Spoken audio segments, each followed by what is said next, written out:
big day. Big, huge. It's been a long time coming. A lot of emails from you all out there going, hey, when are you gonna? A lot of like, hey, when you meet us in person, hey, when are you gonna? We're gonna. All right, here's what we're gonna do, everybody. Wait. Welcome, everyone, to Fated Mates. I'm Sarah McLean. I read romance novels and I write them. And I'm Jennifer Prokop, a romance reader and editor. And this is the banter portion of the episode. Okay, everybody, here's what it is we're going to do. I'm very excited about it. I'm just like, we are launching a Patreon. Yay! Okay, so here's the deal. One of the things that I think we had counted on for years is that we could interact with our listeners through social media. And now that Twitter is a sinking ship, as soon as that happened, we were like, okay, this is really an unsustainable model, and we wanted to have different ways to talk to our listeners. And so once we started talking about a Discord, along with that comes a Patreon, like, right? So people have asked us about that for years too. Like, why don't you all have a Patreon? And we've just been like, we don't, because we don't, but now we will. We're launching a Discord, a Fated Mates Discord, and I think that's probably the most exciting part of the whole thing, where magnificent firebirds from around the globe will be able to hang out and talk about the great books that you recommend, get book recommendations from each other, talk about romance in general and like tropes and interstitials, talk about the episodes as they come out, and then also ask questions, ask for interstitial topics. It'll just give us an opportunity to hear from you all more. I gotta say, aside from Twitter going, down the tubes, this is also about our incredible joy in experiencing Fated Mates Live. Yeah. Which so many of you came to and so many of you have not been able to come to. And I just can't say enough how awesome it is to be in a room full of all of you interacting with us. One of the things that Eric and I were talking about the other day was how fun it is for us for you and I, when we're talking at Fated Mates Live and somebody from the audience shouts something out, and like it feels like suddenly there are thousands and thousands of you out there, and it's amazing. And we want you all to be somewhere where you can shout at us. Yes. Online. Right. Well, and exactly. So many people say, like, I listened to the episode and I have so many things I want to say. So here is then the place that we can, like, say them. And also, like, find other people. The best part about Fated Mates Live is when people come by themselves and then, like, meet other Firebirds while they're there. It's so fun. So the Discord is, like, obviously the biggest piece of the puzzle. So you can head over and join the Discord. Obviously, we want to make sure that it's limited in some way to Fated Mates listeners so that, you all have a safe space to talk about what we're talking about on the podcast. So, small amount gets you into the Discord and also gives you access to what we are affectionately referring to as Banter Plus.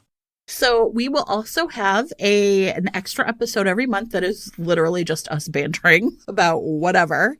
Jen's keeping notes. I'm keeping notes of topics that we could banter about in future episodes. On several occasions, I have started to tell her a story, and then she has been like, no. Banter Plus. We're adding that to Banter Plus, so I just have to hold it for 2 months. And the truth is, I'm not sure I'll remember then, but that's what the list is for, Sarah. I'll make it up then. So, listen, here's the way the Patreon's going to work. We just want every one of our listeners to have access to the same stuff, right? And so you just get to pick the amount that is right for you. There's no difference to us if you are a $5 a month listener or a Derek Craven would spend $50 a month listener.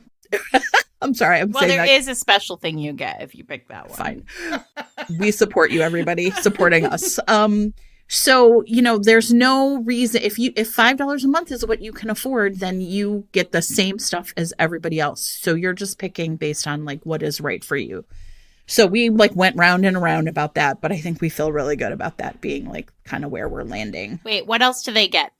So we have some other stuff, access to giveaways. If you give us your mailing address, it's possible someday you'll get something in the mail from us.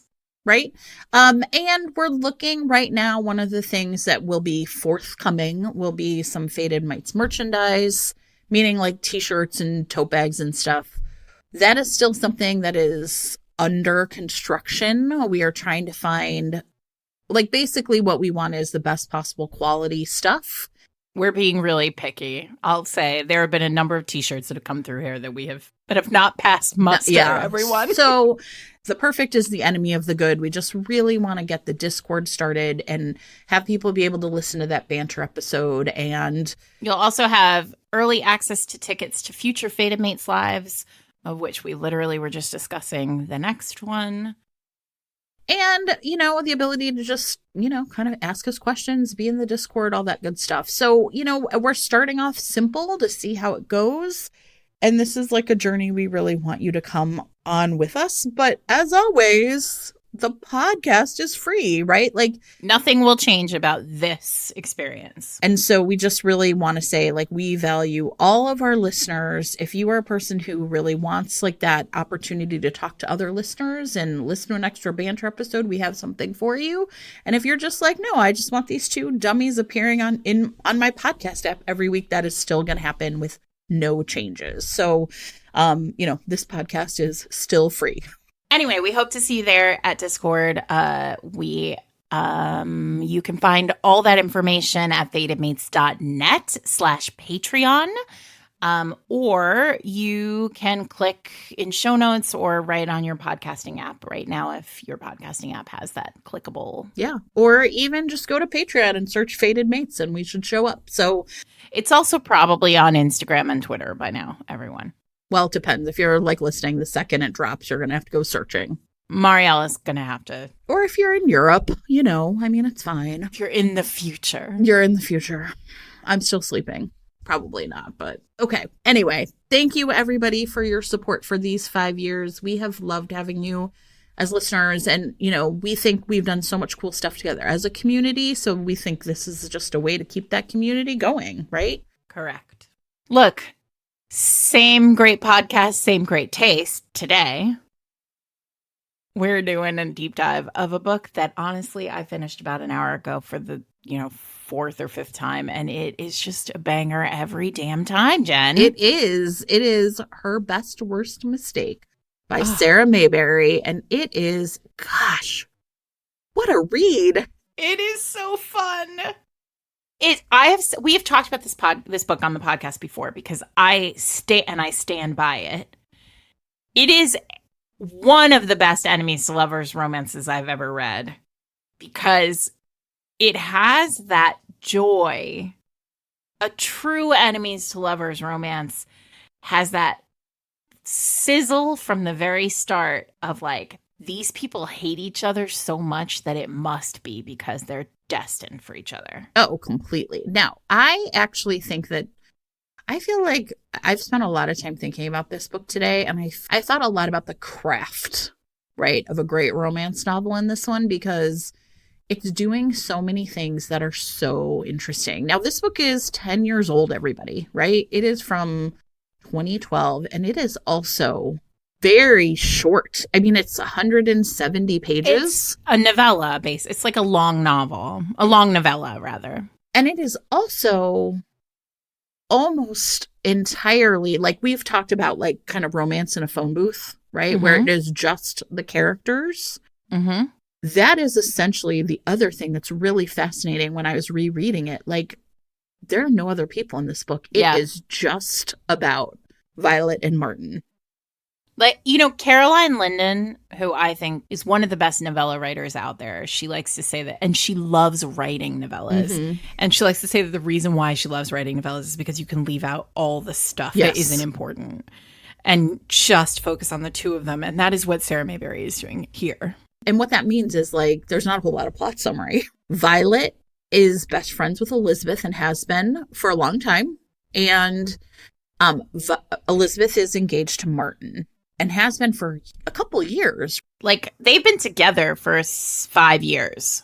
And their wedding is coming up in the next couple of months. And Violet and Martin are oil and water, like just completely at odds all the time. But because they both love Elizabeth, they just kind of make do. But, you know, Violet's always calling him droopy drawers and like all these like. Well, because he's so stiff. And part of the reason why he is so stiff, or she believes that he is so stiff, is because Elizabeth, like, in a fit of like drunken mistake, told Violet, some number of months ago that she wasn't actually sure about their sexual compatibility, Elizabeth's sexual compatibility with Martin, because they only ever did it missionary. Yeah. And when she sort of quietly like suggested that they explore other kinky stuff, he was like, no, I respect you too much. Not even like kinky stuff, just like a few different positions. Like just. Well, I mean, some people think that's kinky. I Jen. guess. But, right. It's fine. We could do an interstitial on doggy style. Okay. Anyway. Truer words have never been spoken. So anyway, Elizabeth, though, breaks up with Martin pretty quick because she discovers that because her book is happening. Yeah, her book's happening. But also, I mean, the truest version of romance reasons. Yes, like, her book is literally happening. Her book happened already. And so she discovered that her biological father is alive and that Martin knew about it and didn't tell her. Doesn't really kind of matter how. He knew about it and didn't tell her. And she's just like, I want to go find my father. The wedding is off. And she gets on a plane and goes to Australia. And Violet finds herself feeling kind of sorry for Martin. Like, even though she didn't like him, she knows that must be really hard. Martin goes to Australia to try and, like, talk her out of it and bounces right back. And then, essentially, it is just like a bang fest, like, between, like, right? Yeah. It's weird because in the writing of the book, right, it is a bang fest. Like, it is just, like, one scene where they do it stitched to another for many pages. But for some reason, it doesn't feel like it's not an erotic romance, I don't think. No. Because it just feels like even if they weren't banging, like these scenes would still be in the book. Yeah. There's something about this book that's really fascinating because it is. Yeah, the craft part of it. It is very sexy, but it is not an erotic romance, which we've talked about before. Like you sort of know it when you see it, and this is not it. Boy, it's all about the feelings, right? I mean, and I think that's it. The feelings are the sexiest thing in this book. So Violet realizes that she feels a little sorry for Martin. Even though she didn't like him, she knew that he was like a decent person who cared about Elizabeth. And and he's also so buttoned up that this kind of thing being thrown over 6 weeks before the wedding and have to cancel everything and she's gone, and that all of that would just be so humiliating to him. And so she goes over. This part's so fascinating to me, with like a bottle of peach schnapps, because they were out drinking at some point a year ago and he enjoyed it. And she remembers, oh yeah, you really like the peach schnapps, so I'm going to bring you some. And it's these little moments where she starts to realize, like, why do I know all these really specific things about him? Well, there's this very sexy moment. I mean, we're sort of jumping ahead because this book begins getting sexy from the jump. And Sarah Mayberry threads a very delicate needle here because Elizabeth and Martin are together and getting married. And Violet has sort of convinced herself that she hates him. But from the moment he appears on page with her, she can feel him. Everything shifts when he is around. And so, there are all sorts of moments where she is deeply aware of him in the way that like normal people are not aware of their best friends' partners. And it's risky, right? Like this is a risky proposition for a writer and for her, Violet. This week's episode of Fated Mates is sponsored by Veronica Adler, author of Never More Than Enemies. Okay, so this one's about celebrities. I love it. Madeleine Guillaume has a simple philosophy, which is no outward displays of emotion unless you are on stage or in front of the camera. Except something goes wrong when she discovers that Gabriel Sutton is her new co-star and her new director, because Maddie and Gabriel met once on a night that neither of them can forget. Ooh. Listen, he can't stand her and she can't stand him, and this is very much a battle of wills romance, because these two are forced to work together on a film. Maddie is Gabriel's little brother's best friend. Perfect. And they have never been able, they're oil and water. So we all know that when oil and water get together in a romance novel, it ends as with her best worst mistake. A perfect week for this ad, right? Perfect. So if you are interested in enemies to lovers, age gap, best friend's older brother, and a bit of a slow burn, you should definitely check out Never More Than Enemies. It is available for you in print and ebook or with your Kindle Unlimited monthly subscription. Thank you very much to Veronica Adler for sponsoring this week's episode. I was talking to someone last week who said that they thought enemies to lovers had to be single point of view. And I was like, I don't think so. I was really interested in like that because I was like, I don't think so at all. I think that this is the perfect example for why I actually like it when it's dual point of view, because the thing is if it's all in your head, what is the story you're telling yourself? Now, I'm going to say something else. I was at Sherry Thomas was giving a talk to the Chicago North romance writers chapter, and I sort of snuck in for the end of it. And she was talking about like sort of the thing we say is, you know, that like the conflict has to be sort of absolute. If she's a firefighter, he's an arsonist. Mm-hmm. And what she said is she's like, that's like a great thing to say. But she said, I had a writing partner who said like, but Sherry was explaining like, I couldn't quite get my head around it. And she said, I had a writing partner that put it to me in a way I really could understand, which is everyone tells themselves stories about who they are and what they stand for and what they believe in.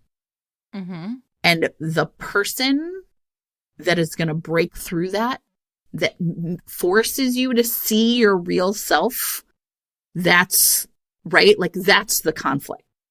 Mm-hmm. If you can't get yourself around, you know, your head around firefighter and arsonist, you can get your head around, this is the person who breaks down that, like, here's who I am story you tell yourself. Right. Well, that's external and internal, right? Yes, absolutely.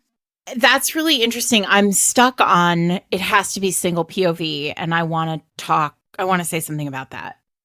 Because I think that is the hating game. Yeah, but right. But it's not fully enemies to lovers, because I think what the argument I think the desire for a single point of view is you have misjudged their feelings. You believe they hate you, but in fact they love you. It's Allie Hazelwood. Yeah. Right? The love hypothesis.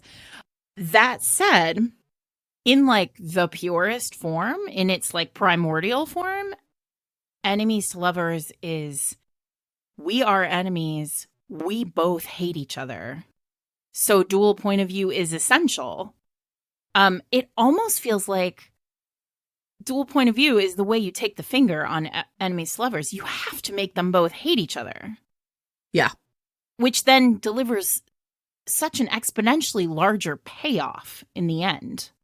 I mean, this is not to say, look, I'm on the record for thinking both the hating game and love hypothesis are fucking great. But I do think like they are fucking great because there are two moments in those books that show you how much the heroes love the heroines in those books, right? There's the wall, the color blue in the hating game.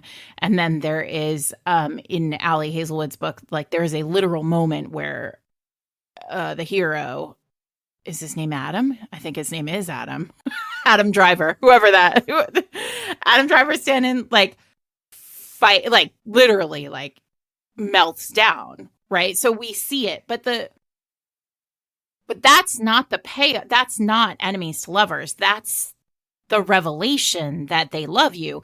But in dual POV, you're having to reckon with falling for this person in your own feelings, which we never get in single POV. It was just in a conversation and it just kind of went by me. And no, then, I get it. Yeah, and I was like, wait, I just like it when you say shit like that, because I'm like, is that true? That's not true. I mean, I've written like basically only enemies to lovers, so I don't like, and I've never written single POV, so yeah. I think part of the reason I was interested in it in particular is because I don't think there's any rules. Like, right? I mean, I just feel like anytime someone's like, it can only be this way. I also think that in this particular case, the reason it works for me is because I want to know, I personally would like to know, what are they each telling each other about why they hate the other person, right? Mm-hmm. And so for Violet, it's very much about he's such a stick in the mud and she's this bohemian free spirit. So Martin is not gentry, right? Like he's not, Yes. So Violet. He's a climber. Yeah. So Violet is her family. They do not have titles, but they are very long-standing families in England, right? Like landed gentry, Fitzwilliam Darcy style, right? And so her parents are a particular kind of class. Martin grew up with his like middle-class family in London. You know, he takes his mom to the Phantom of the Opera because like she really loves the Phantom of the Opera. Like he's just like a good, decent son of like good, decent stock people. But he wants that next level life. And she can see that what he wants is the life that she has basically been like disowned from and finds pretty traumatic. So there's that. And then at the same time, he sees her bohemian, as you said, like kind of sexy, like willing to kind of take risks, like leap and the net will appear, right? Is Violet's whole vibe. And he hates that she has this vibe. It is the antithesis of what he wants from his life. And at the same time, it is real sexy, right? There is also sex here is a conflict. Like, interestingly, there is a perception from Violet's, as you said, like, as Sherry said, like, we tell ourselves stories, right? But there is also a sense of misunderstanding what other people's perception is of you here, yes. Right? Like Violet thinks that Martin like thinks she's slutty. Like she thinks that he is disrespectful of her, that he judges her for like having a sexual identity, for like being into sex, for having multiple relationships. But it's in her head. Like she thinks this about him. Right. Her skirts are too short. All of that stuff. But what we come to realize is that she has sort of processed this as the way that he thinks of her because he can't stop looking at her. Right? Like he can't stop looking at the way her skirts fit her. He can't stop thinking about like what it would be like to touch her, to kiss her. Like the fact that there's this great line where he's like, why can I smell your perfume days later after we've been together? Like, why? Why do I know all this about you? That's when we're back to the schnapps. It's the, why did you bring me schnapps? Right. Like, I know these details, right, that other people don't.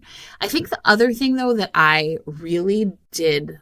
So, I mean, I found myself thinking a lot about conflict in general, right, in this book, because it's fascinating the way the conflict plays out. It is all internal, pretty much, right? Mm-hmm. Entirely. I found myself also really fascinated by the fact that even though they have this incendiary, like, sort of chemistry where they dislike each other, neither one of them ever used Elizabeth as a pawn against the other. So there's a way in which you can, and that's, I think, the other thing about enemies to lovers that I'm fascinated by, which is like, where can you take the hits. She has armor for people who think I'm slutty because of what happened with her family. Essentially, her father married this woman who had younger daughters, and she was like this bad influence. And then she's like, fine, you think I'm a bad influence? I will be a bad influence. So she has a lot of armor for that. She's built it up over her entire life. So Martin's hits, or her perceived hits in that area, cannot really touch her. But like, had Martin said, like, you're a bad influence on Elizabeth, they never would have had a future. And I think that's the part that's also really important, is it's kind of like I think it does such a great job of showing, I don't know, like, even in enemies to lovers, there are things that would be forbidden, right? That would be unforgivable, that you couldn't move past. Yeah. Well, because he judges her behavior, but he doesn't judge her character. Right. And fundamentally, the only reason why they tolerate each other is because they both understand how very much they each love Elizabeth. And there is that moment when he shows up, obviously like ragged, at her house after Elizabeth leaves him. And he's like, where is she? Like, I know you're hiding her. And she's like, initially she says, I'm not going to tell you. Like, if she didn't tell you, then I'm not going to tell you. And then she says, all right, I'll tell you, because I know how much you love her. Like, I know. You have to know. They are each keenly aware that the other is fundamentally decent because they have this shared admiration for Elizabeth. And at the same time, for Violet, now this is the part that's really interesting, because you're like, okay, so what's the conflict then? Now, again, this book is fast moving, right? Like, it really moves super fast. So the breakup happens. He goes to try and find Elizabeth. He comes back and it's over. She like reaches out to him once, like then he goes back to her, like whatever. But the conflict for her is, I am betraying Elizabeth. Even though she dumped him, it is still not okay. And the reason it's not okay is because she knows she's been into him all along. Yeah, there's this great moment, like right after they're about to do it, or right before they're about to do it, where she thinks, the text is, I think, like, Violet had waited so long. Like, she'd wanted this for so long. Yes. And it's brutal, right? Because it feels like you can totally understand her frustration and her fear and her guilt and all of it, right? But at the same time, like, oh, it's so good. And then, so they do it real hot. Oh, listen. Like, okay, sex. Fast and furious. Talking about the evolution of sex in this book. Mm-hmm. Yep. Because and it's like a shame. It's shameful. Yes. Like they fuck, and it is like quick and dirty. And then he gets the hell out. Well, not because she is hiding in the bathroom. Yeah, she leaves. She goes into the bathroom and locks herself in and is basically like, please let him leave. Please let him leave.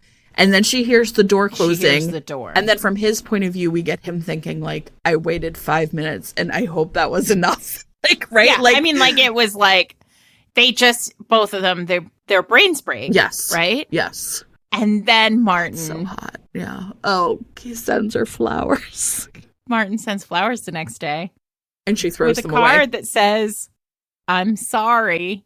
It won't happen again. Which, gentlemen out there, let me tell you, or literally anybody, just humans out there, don't ever send that. No. Don't ever send those flowers. That's not smart. Poor dummy. What a dummy. But listen, here's what I want to say. You said her conflict was, guilt. His internal conflict here is that when he is with Violet, he is not Martin as he knows Martin.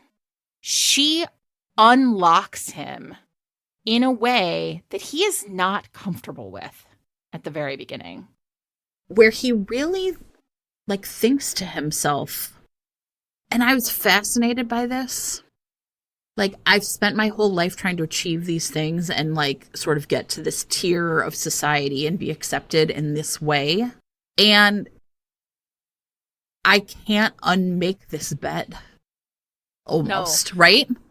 But then, it's so well done because you can't have him, again, it's a real struggle keeping a character in that space for too long. Because if they stay there for too long, you can't move the story forward, but two, like, you can't really get them into the romance very well.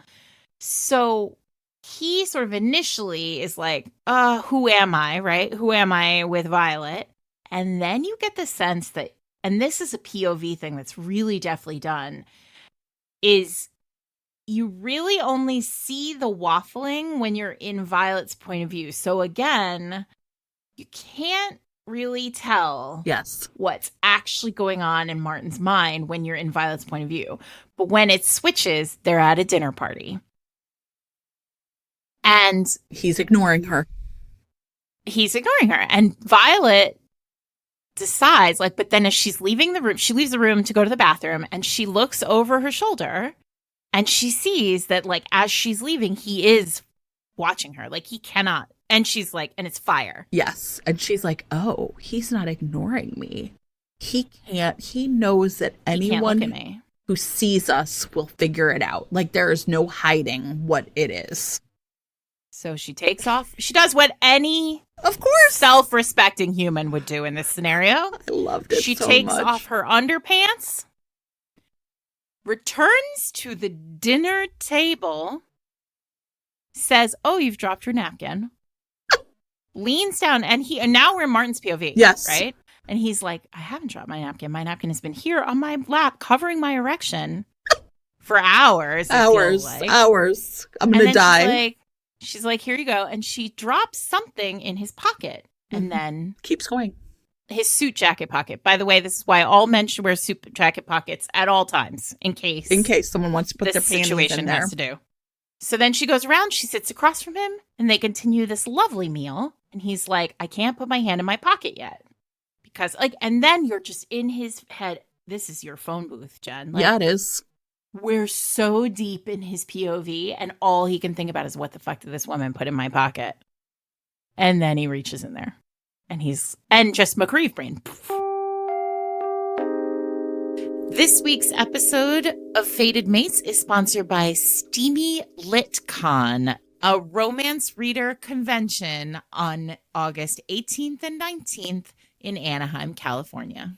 The Steamy LitCon is celebrating diversity in romance. And the thing is we all just want to be hanging out with other romance readers. I know. I'm so excited for there to be a conference to go to. Exactly. And to have it be on the West Coast, we've heard from lots of our listeners that, Fated Mates Live has been really fun, but it's a few hours. It's on the East Coast, and now you can just put it in your veins for 48 hours straight. So, and so many of our favorite people are going to be there, and your listeners' favorite authors. Yes, and you, Sarah McLean, including me. Yes, and Christina Lauren, and Adriana Herrera, and Andy Christopher, and others. Yeah, so many. So if you are interested in finding out more, go to steamylitcon.com and click on the author page to see the amazing list of authors, the FAQ, and the schedule, and you can buy a ticket. But we also have a very cool opportunity for you. Yes, the founders of Steamy LitCon are offering one free ticket to Fated Mates listeners as part of a sweepstakes that they're running. You can enter the sweepstakes for this free ticket on our website at fatedmates.net. There's a landing right there on the landing page. There is a button that you can click that says enter the giveaway. Hit that button, enter the giveaway, and one lucky listener will win tickets to Steamy LitCon, which is great. Yeah, and if you've never had a chance to hang out with a bunch of romance people at a romance convention, trust me, you are going to have a great time. So, everybody, thank you to Steamy LitCon for sponsoring this week's episode and for giving this amazing opportunity to one of our listeners to win a free ticket. The winner will be chosen Wednesday, May 17th And you'll hear directly from Steamy Lit when that happens. Thanks to Steamy Lit for sponsoring the episode. I think the other thing that I really enjoy about Enemies to Lovers, and this book made me realize it, and it's why I like the dual point of view, is that it requires jockeying, right? Like, so at the dinner party, she really feels like, oh, he doesn't want me, and he's, like, he's ignoring me, and I'm like humiliated, and I'm right. And then the minute she sees that look, she's like, oh no, I'm in the driver's seat now. Mm-hmm. Right? Like the way that the power the power shifts between them, like that's the whole ball game in Enemies to Lovers. And there's something so awesome about the way this plays out. So they leave the party together. Well, first they have this like dance, like, God, it's so sexy. They just like eye fuck each other across the table. There's this great moment where like, there's this great paragraph and it's, Violet, they're playing this game like of hot glances and subtle gestures. She fingers the stem of her wine glass, then touches the neckline of her dress. He slides his hand into his pocket and feels the silk of her underwear and won't let her look away. And then she sucks on the tip of an asparagus spear. Oh, God, he yes. licks the cream off a bright red raspberry. And like, I'm like, oh my God, I need a cold shower, right? Like, it's so hot. And I want to just pause for a moment. And I know this is not your jam, Jen, but there is so much sexy food business in this novella that, like, if you're into cooking or food at all, if you, like me, food is your love language, this one's for you. Because there's another whole scene that we won't get into where he makes her actually cooks her dinner on Christmas. And it is astounding. Yes. This scene is so perfect, though, because it really... I don't know. I mean, again, this is like the craft. That one paragraph does more to communicate sexual tension than entire books. It's like a masterclass. Yes. And the pacing of it, the cadence of the words, the choices of the things she's talking about. Yes. Oh my God, it's so... Well, because you know what it is? You talked earlier about how aware they are of each other, right? Mm-hmm. This paragraph lets us in on the awareness, right? Mm-hmm. It's so muscular, like it's physical. Stunning. It is. It's great. So they get out. He's like, I gotta leave early. I have a meeting. She goes out with him. And they like walk to his car and he like clicks the locks and she just walks and just goes right to the back seat. Just opens the back seat of and gets in. Like, just, I know exactly what we're about to do on this fucking street. Yeah, in this Jaguar, as they say. And he takes off his coat and his suit coat and gets in the back seat with her. And then it is like, bam. Yeah, and it feels like this is the moment where Martin shifts.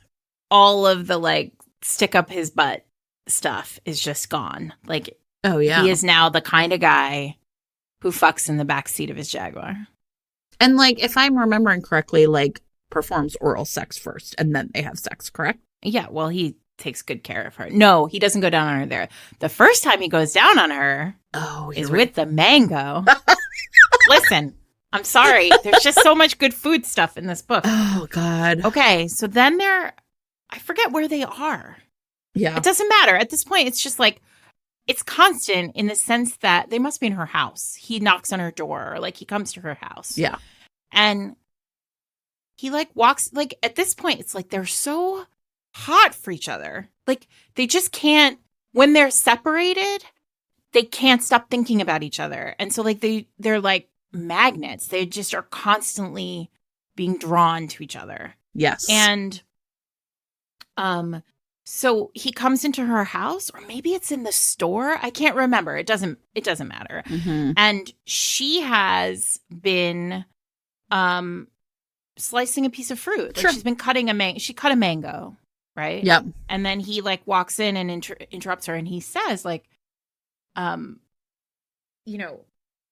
she starts to like unzip his pants. They're like making out and she starts to unzip his pants and he's like, no. And he lifts her up onto the counter and there's like a mango. Yes, cut she mango had like half of it, right? Next to him. And he's like, is this a mango? And she says, yes.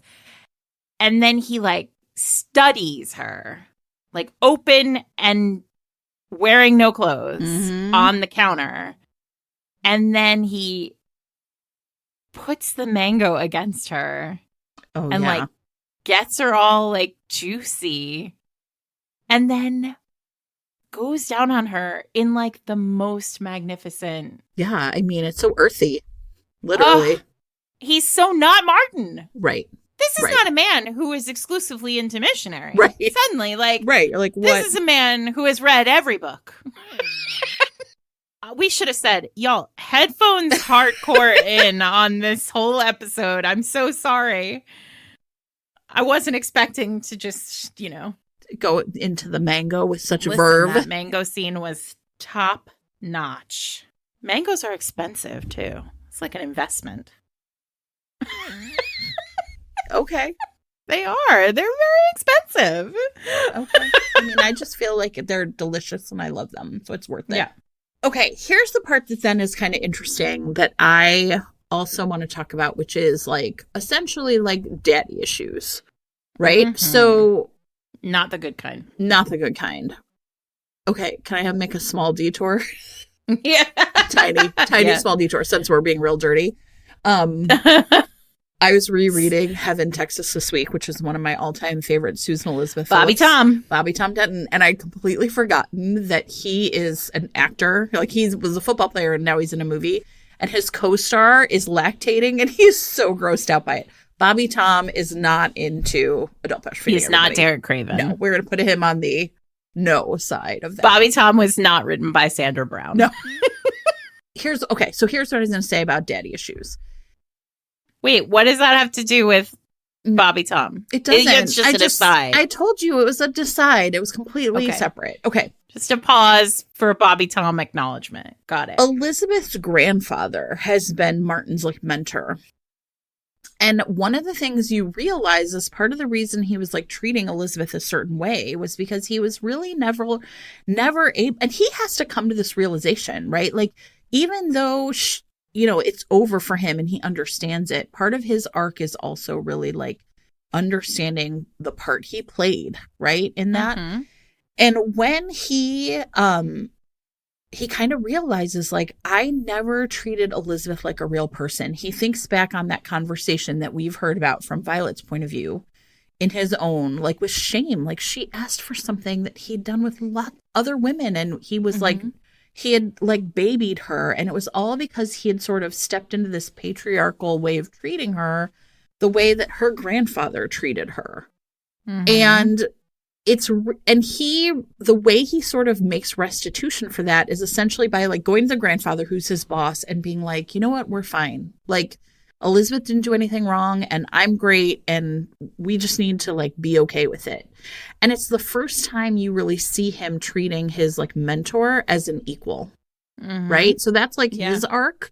The other thing I really appreciated about this book is that, so he's been really like jonesing to get into this like, club, Skull and Bone Society or whatever it's called. And he and Violet, he is invited essentially as like a, which Violet's family has been a member of for like forever. Generations. Yeah. So they go to this dinner and it's really interesting because she never thinks once about the fact that her father might be there at this event, right? She just really is like, it's important to Martin and what should I wear? And if she is thinking about it, it is not revealed to us, right? Well, what she does say to him beforehand is, I won't embarrass you there. Like, she's so keenly aware of like how he perceived her before. And this is the hurdle that they have to get over for them to live happily ever after. Like, she has to believe that Martin is no longer in judgment of her. This week's episode of Fated Mates is sponsored by Lumi Labs, creators of microdose gummies. So everybody knows we love this product. Microdosing is something that is available nationwide. You can just do a quick search for microdosing THC or go to microdose.com to find out more about it. But there's lots of really specific ways that it has like worked for me in my life. The biggest one is, and like just the other night, sometimes I forget, like I have a bad night's sleep.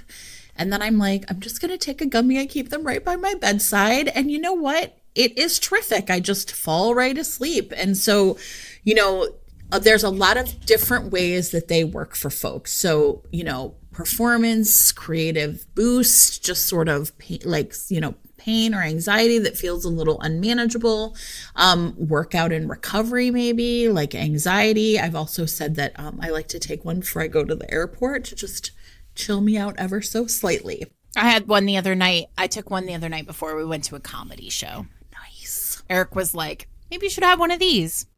It was pretty funny on its own, though. I mean, who can say? Anyway, microdose gummies are available nationwide. To learn more about microdosing THC, just do a quick search online or go to microdose.com and use the code FATEDMATES to get free shipping and 30% off your first order. Links can be found in show notes, but again, that's microdose.com, code FATEDMATES. And thanks, as always, to Lumi Labs for sponsoring the episode. By the way, this is like the one false note in this book. The 10-year-old part of it is like the fat shaming, right? So her stepmother and father show up and like Martin kind of makes fun of her stepmom for liking her chocolate, whatever. Like, it's just, I'm going to let it go, but it's there. But the thing I really appreciated was that this book did not try to redeem her father. Mm-mm. And I feel like there is a way in which romance often packages the HEA with a belief that like that means the family of origin stuff has to be straightened out. And this book didn't. I really liked that this book was like not even trying. Her dad, I think, is a jerk and makes like an overture towards her, ignores her, but then clearly kind of maybe has like this plan for how he's going to address her. And Martin can just tell that it has essentially broken her heart, right? To have her father ignore her. And he just looks at this guy and he's like, you're an asshole, right? And they get up and they leave. Mm-hmm. And it's such an amazing moment because he is walking away from this club for her, right? But it's also the end of like his journey where he's like, wait, there are things about my life that maybe are done and I've just made these choices, but I don't need to. This is like a no-brainer. This thing I've wanted forever is nothing compared to how the experience that Violet has had here and would continue to have here, right? And that scene begins, multiple chapters before on Christmas night. Yes. On Christmas Day. Mm-hmm. Right? So I had forgotten this book. I want to talk about Christmas. Time. Yeah, I want to talk about time. Well, do you want to do that now? No, you go ahead. Okay. And then we'll talk about time. I had forgotten that this book covered Christmas. And we see, there's so much time. There's a lot of time stuff that Jen will talk about.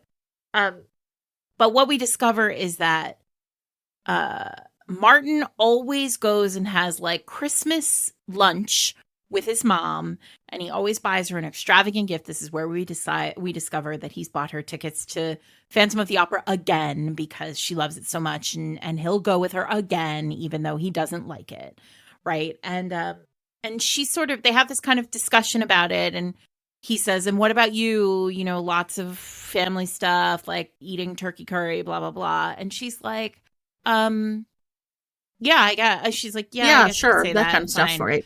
And then he leaves, and they separate for Christmas. He has his day with Christmas, and then he's like, I can't stop thinking about her. Like, the person I want to be with tonight on Christmas is Violet. So he goes to her house. Well, he just drives by. And he sees that the lights are on and she's there. So he rings the bell and she opens the door and she looks pretty ragged, like rough for wear, because she's just talked to Elizabeth, who has said, I'm in love and I'm staying. Right? Is that right? I don't know. I might be off on this. Whatever. She feels very lonely, though, because she doesn't have her family. Elizabeth isn't there. It's clear that she has always spent Christmas with Elizabeth in some way. And so she's sad. And he's like, I thought you were going out. You said you were going out. And she was like, I never really said I was going out. And then she's like, it doesn't matter if I've been out. And he's like, it matters if you have been alone all day on Christmas. Like, that matters. And then, however, whatever, 2-3 chapters later, we see this scene. Well, so no, she says, we're going to go out. Put your clothes on, we're going out. And she's like, nothing's open. He's like, you'd be surprised. But he then takes her to his home, right? And he cooks her for her. And it's like, great. It's a great meal, everyone. Like, this is not just like I'm heating up like leftover pot pie. She's like you can really cook, right? He makes her coq au vin. And so she finds the invitation, but she's like, well, that's months from now. And, we'll have burned out that, like, but she's more like, I'm happy he was invited. And I bet he's really excited about it. There is a way in which these books give these romances a lot of time, right? This one, it's 6 months. Like, essentially things don't resolve until June. So they are going from November, December, all the way till June. In Heaven, Texas, it's like an entire summer that they are on set. And so there'll be times where it's like a month later or weeks later. And it was really interesting to me because I've been thinking a lot lately about how, like, the current iteration of romance, you just don't see that anymore. It's like, if I can't make this happen in a couple of weeks, it must not be happening. And I found myself really thinking, and I was texting with Kate this morning about why, like what has changed in the way that we move through time in a romance. And it's just, because there's no reason why you can't say a month later and let us know that, like, okay, things are continuing in this vein and now it's a month later. Like, why don't we do that anymore? So I said, I think part of it is, related to a kind of way in which insta-love as like a trope has really overtaken like romance. Like, right, if you don't know right away, then it's not going to happen. I think that, right, so it's also related then to like conflict, the way people write conflict, right? So it's like, if we just know right away that we're in love, then we should be able to like fix everything. I think it's also related to the way many books are written in present tense. I think lots of authors, as like from a craft perspective, have a harder time moving big leaps forward in present tense. So I think it's just might be related to like kind of a narrative style that's happening. Kate made a great point about like a 21st century sense of doom, right? Like just like, but I also think in general, I don't know, it's about society just, I don't know, I think we're less patient with each other. Just overall. I don't know. Yeah, that's interesting. I mean, I have never written a book where they fall in love in longer than a month, right? Like my books are always very short time periods. And stylistically, I think it is a hallmark of a MacLean novel that it's going to be fast and furious. Right. Possibly because of plot. Yeah. Yeah. Well, I mean, but that's the part that's interesting when, in a way, I'm like, if it's internal conflict, then it can take as long as you want. It can take as long as you want. Exactly. That's what I was going to say. When you were originally talking about it, I was, of course, thinking about it as somebody who always writes a fast book, right? If you establish a plot, like there's a mystery or there's a thing that they have to do, or there's like a ticking clock. Yes, there's a goal. We have to reach it. Which is a very classic way of thinking about conflict. There is a ticking clock. Yes. in order for us to feel like that is that is a real boundary, it has to be a tight time frame. Yes. Right?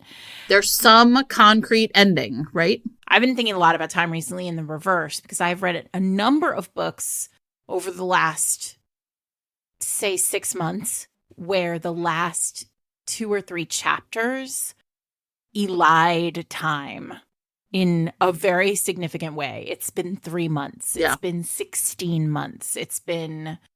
And we just lose, and often it's post-breakup to resolution of breakup, right? So there is a third act breakup, but it's solved by time as opposed to being solved by discussion, right?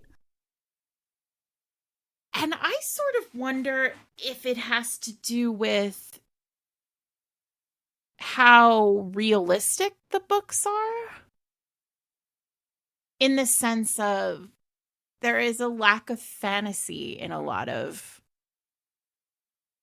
present day romance, meaning like romance that has been written over the last however many years. And I think that is partially about like this impending sense of doom. Like I think fantasy is, we've sort of danced around this on the podcast, but like one of the things that I've thought a lot about recently, because we talk so much about historical being fantasy, is like contemporary almost isn't anymore. Like, oh yeah, just a like quiet happily ever after seems fantastical in itself, which is very depressing when you actually sort of think hard about it.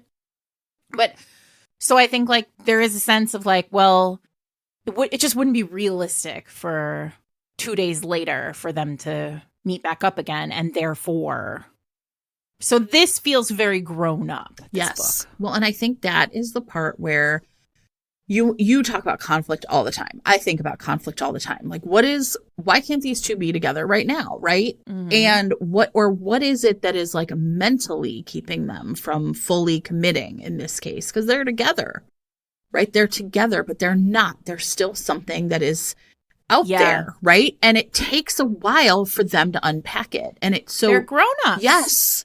And that's the thing that I feel like I really enjoyed, right? So when they get to her parents or at her terrible stepmother and her father at this thing, and they just like blow out of there. And then like later they have a fight and Violet is like, I guess it's over now. And this is like one of my favorite moments in the book and I had this moment where I was like, this book does not really have a third act breakup, because in a weird way, They've been broken up the whole time. Exactly, right? And so he is like, what the hell is she talking about? And he realizes like every single person who has ever loved her has abandoned her. And if I let her walk out the door right now, I'm never going to get her back. And I have to show her we can fight without breaking up, that I will still love you. And it is one of the most powerful, like, restorative moments in any romance I've ever read. But it's because he sees her. Yes. Right? Because it's not two people just like spinning around near each other. Yeah. They see each other. Yeah. They understand each other, which is the whole ball game. Right.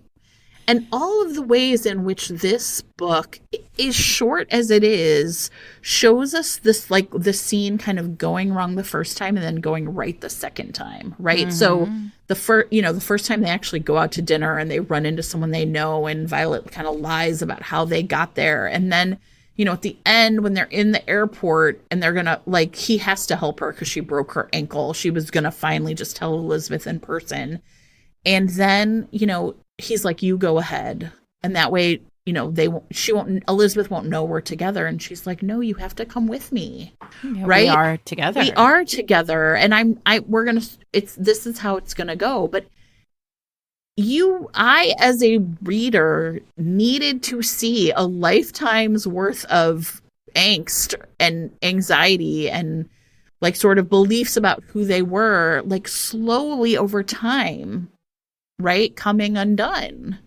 Yes. And that's what I think like internal conflict needs. If when truly internal, like, I have to move past this thing I'm telling myself about myself, cannot be done in 3 weeks. No. And so then I was like, well, maybe internal conflict, maybe people are just not writing as much internal conflict. Maybe that's why. Or they're not lingering on it enough in the text.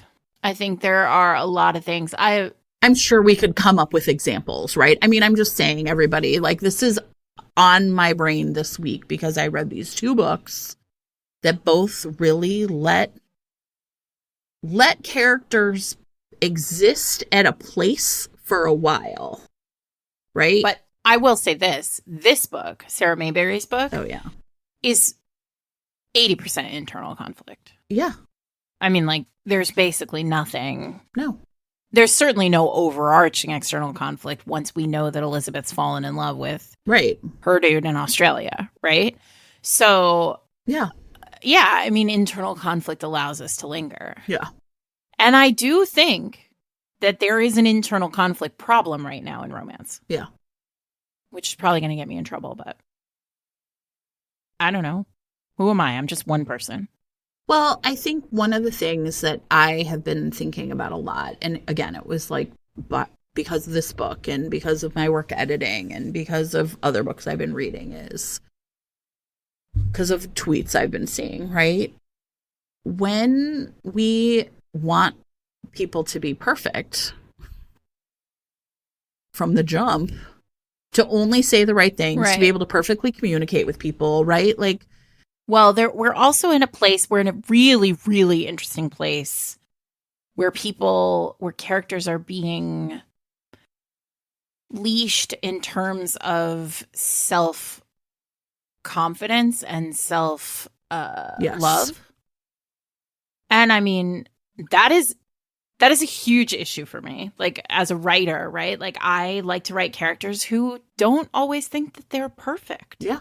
And there are a lot of voices and a lot of noise around, like, well, I don't like it when a character, isn't fully self-confident. And it's like, well, I've never met a person in the world who is fully self-confident. Certainly not in the last 3 years. So, right. So it's like, so, I mean, I've been thinking a lot about this, right? And I think this is like my thing related to time. And this is like the craft, right? Like, I'm really thinking about this as like a craft issue. If what you want as a reader is, I don't want any conflict. I want these people to be able to talk to each other perfectly. I want them to be able to communicate and know exactly what they want and understand themselves fully. Well, they're going to meet someone else and they click together like two pieces of puzzle and that's it. Like, I guess that could happen in 5 fucking minutes. Right. I don't know. Right. Right. And so time is what you need when you are really deciding, who am I? Who is this person? Who are we together? What is it going to cost me? Right. How is this making me afraid? Right.